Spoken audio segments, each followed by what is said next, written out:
தமிழ் இலக்கியங்களில் முதல் இலக்கியமாகிய வள்ளுவம் சொல்லுகின்றது, நீரின்றி அமையாது உலகு என்று. இந்த உலகம் நீரால் பாதுகாக்கப்படுகின்றது என்பது அதன் பொருளாகும். மனித வாழ்வு மட்டுமல்லாமல் இந்த மண்ணில் தோணக்கூடிய அனைத்து உயிர்களும் வாழ வேண்டும் என்று சொன்னால் நீர் தேவைப்படுகின்றது.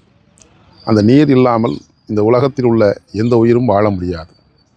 விசும்பின் துளி வீழின் நல்லால் பசும்புல் தலை காண்பது அரிது என்பது திருவள்ளுவரின் வாக்கு ஆகும்.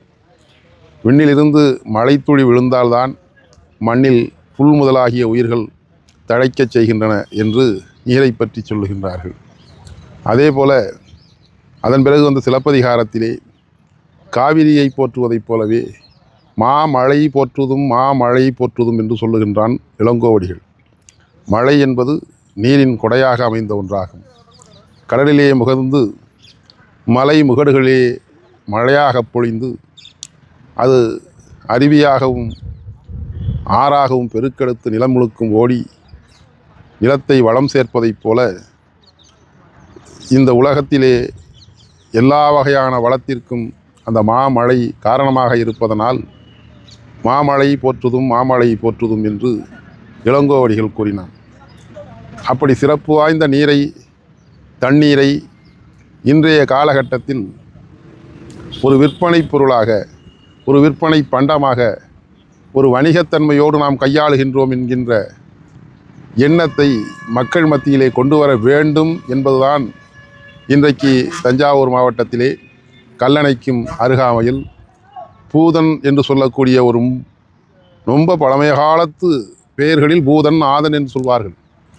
அந்த பூதன் என்ற பெயரை தாங்கி இருக்கக்கூடிய பூதலூர் பகுதியிலே இந்த தண்ணீர் மாநாட்டை பற்றி நாம் தமிழர் கட்சியினுடைய தலைமை ஒருங்கிணைப்பாளர் போற்றுதற்குரிய ஐயா செந்தமிழன் சீமான் அவர்களுடைய தலைமையில் நிகழ்கின்றது. இது எதனால் என்றால் ஒவ்வொரு தனி மனிதனுடைய கடமையும் தண்ணீரை சார்ந்து இருக்கின்றது. தண்ணீரினுடைய அவசியத்தை பற்றி ஒவ்வொரு தனி மனிதனும் தெரிந்து கொள்ள வேண்டும். ஏனென்றால் இது ஒவ்வொரு உயிருக்குமான தேவை என்பதை தெரிந்து கொள்ள வேண்டும். ரொம்ப பலவாறாக பாராட்டி போற்றியது தமிழ் இலக்கியங்கள். தமிழர்கள் நீர் மேலாண்மை என்று சொல்லக்கூடிய ஒரு மிகப்பெரிய தன்மையை உலக மனிதர்களுக்கு முதன்மையாக கற்றுக் கொடுத்த, பெரிய மேலாண்மையை கற்றுக் கொடுத்த மாமனிதன் தமிழனாவான். எதிர்வரும் சமூகத்திற்கு தண்ணீர் எளிமையாக கிடைக்கவும், எதிர்வரும் சமூக மக்கள் தண்ணீரை முழுமையாக பயன்படுத்தி பாதுகாக்கவும் நம்மாலான ஒவ்வொரு முயற்சிகளையும் செய்ய வேண்டும் என்பது நாம் தமிழர் கட்சியுடைய நோக்கமாகும். அதை முன்னின்றி நடைபெறும் இந்த மாநாட்டை அனைவரும் வருகிருந்து ஆதரிக்க வேண்டும் என்று கேட்கின்றேன்.